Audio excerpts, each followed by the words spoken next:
Okay, next what we're going to do is go over the start locations and nozzle calibration. So first things we're going to do is we're going to switch from this small tray here to this tray here. So you can see it's a lot taller, smaller, everything's kind of in a different spot. If I take this packaging out and I load this one up and I put the tray on it, you can see the eye's basically going to hit the nozzle. I don't want to use that nozzle. I want to use like a 14 gauge. Everything's just wrong.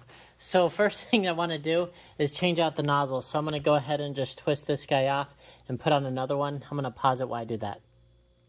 Okay, so I went ahead and put that nozzle on.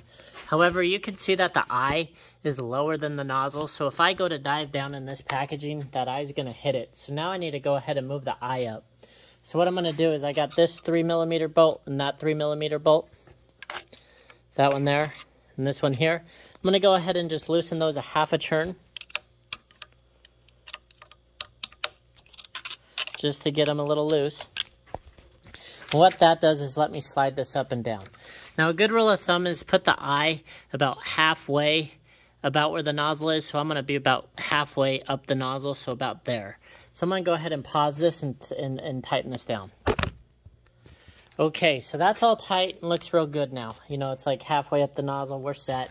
Now the next thing we need to do is our start location, because I don't want it to start here. If I put it on the backstops, you know, I want it to always start here. Technically, I could just set the packaging here and run it that way. However, I kind of want to use these backstops so just a little bit, maybe the back one and that one, just to kind of, so I don't have to think about it. So if I load that program up and I click open, and I just have this one saved as demo program, and click open and hit this go to start location. Now before I hit go to start location, I'm going to move the packaging out of the way and hit go to start location. This one's already preset except for height. So now if I set this guy over, you know, he's actually a little far back, so I might fix that a little bit, maybe move him up a little bit here. And then also my nozzle's pretty high. So I'm going to adjust those two things. So what I'm going to do is I normally go down to these guys. I'm going to put this feed rate to 5,000. That way it's a little bit more responsive. And a distance of 10. That's pretty good. And I'm going to go ahead and hit this X minus button.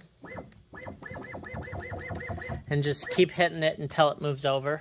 So you can see how high up the nozzle is. I don't want it to hover over the packaging that high. That just takes time. Time away from everything. You can see how high it is. So what I'm going to do now is drop this distance to 1 and hit the Z minus button. Just kind of drop it down a little bit. Okay, something like that. So now we're a little smaller. Now what I want to do is adjust where that red eye is. So what I'm going to do is go back to that distance and bring him back up to 10. And hit this X plus button. Okay, now we're kind of back to where we were. But I do want to move it a little bit more forward. So the distance I'm going to put to 1mm again. And now I'm going to hit this Y minus button a couple times. And I want it to start maybe a little bit closer to, you know, yeah, about there. That way when I load it in, it's right there every time. So now what I'm going to do is configure this new positioning.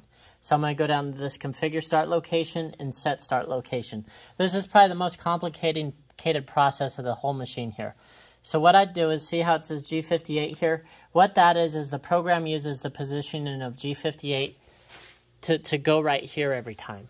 What the red box does is overwrite the positioning. So if I select G58 and hit set, it overrided the last coordinates. You can see my axis readout now is 0. So that means if I hit go to start location, the nozzle's not going to go up. It's not going to go back. Everything's starting right there. So everything stays there. So now if I load this program and hit go to start location, everything's right there and ready to start. And how I did that again is this G58 in the green box, that saves with the program, so the program knows what start location to use. And the red box is used to overwrite any existing start location or positioning for that bit, which is G58. If you have any questions on that, you could call us and I could walk you through that. It's probably our #1 phone call. Next, we need to calibrate the nozzle. So this one you could probably routinely do just to make sure everything's good. And since we moved this eye, you know, the eye could be a millimeter forward, millimeter back, a little bit to the right. Also, this nozzle could be a little bent or something, you know, not exactly where it was on the last one. Excuse me. So what we want to do is calibrate where this nozzle is to this eye. And the computer itself does this for you. All you got to do is hit this nozzle calibrate button. And what it's going to do is kind of go through a little routine here and just kind of find the packaging. And then it's going to bring the nozzle over for you and say, and then a little screen's going to come up and says, please drag nozzle to where you want it to fill.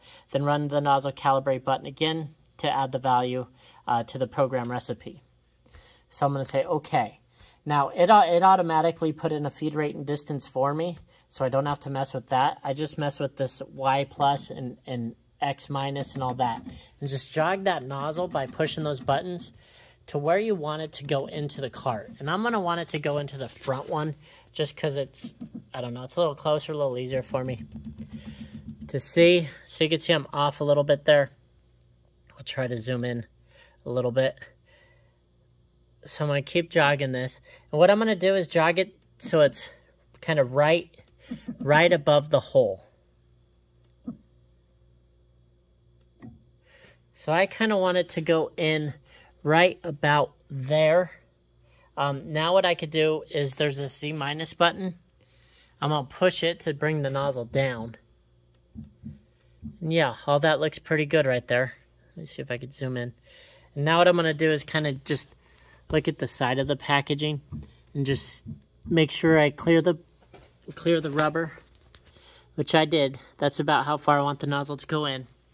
Okay, I'm going to call that good. So now what I'm going to do is hit the nozzle calibrate button again. Okay, and it's basically telling me that it changed the values in the program to those new ones. So what it changed is this offset for the Y, offset for the X, and how far down the nozzle is going to go. So since it changed those, since I moved the I and everything, I'm going to go ahead and just save these new values for the demo program. So I'm going to go ahead and hit save. Now, if I don't mess with the eye, I don't mess with the nozzle, everything's running good, I don't have to do that. I could basically turn on the machine and just start running this packaging again.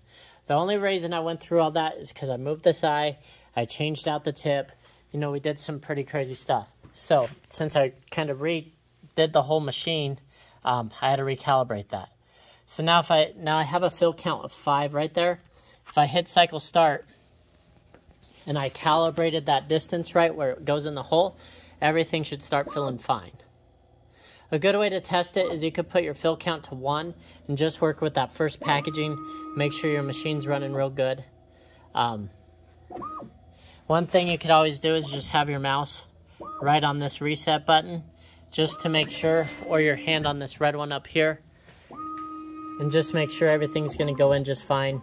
Ours does. And so I have that fill count at 5, so you can see basically we're ready to go. And you can see it kind of wiggling a little bit. That's its adjustment from how I loaded it.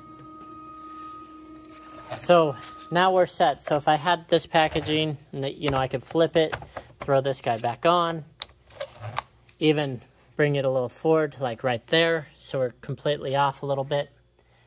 Hit start cycle.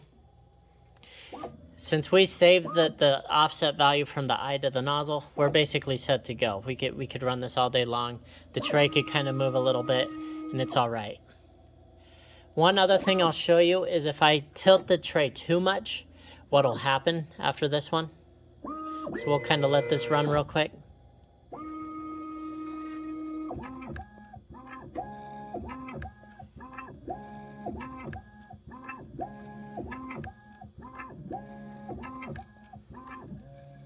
Okay, one thing that'll happen to you is if, say, I run this guy pretty cockeyed, you know, something like that, and I go ahead and hit cycle start here,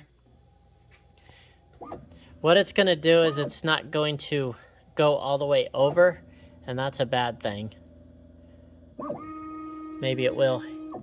Yeah, see how it kind of caught itself? It caught itself on that packaging, so it stopped what it did is it's going to give me this error. See how it says error 9? So if you're a little bit too cocked, it won't run and it'll error out and say you need to reset it up. So you could go ahead and click home. However, you could see it almost made it over, so it almost was able to run even with that much error. You can see if I move it just that much over, we should be able to run. So I'll just kind of show you that real quick after it homes itself. If not, you could go ahead and just move on to the next video. But if you kind of wanted to see this, I'll just run it. As it's going home, I'm just going to go ahead and click cycle start because I know everything's ready to go.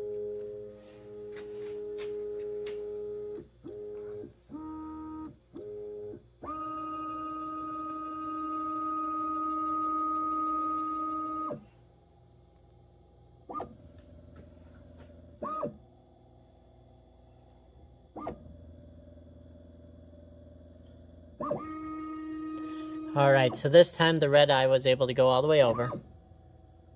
So this time it can find this packaging.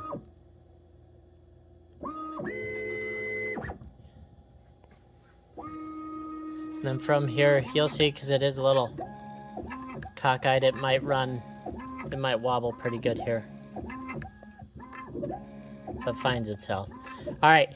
So our next video, we'll kind of dive into some other values you might adjust later on, and also setting up your, we'll move on to setting up your oil.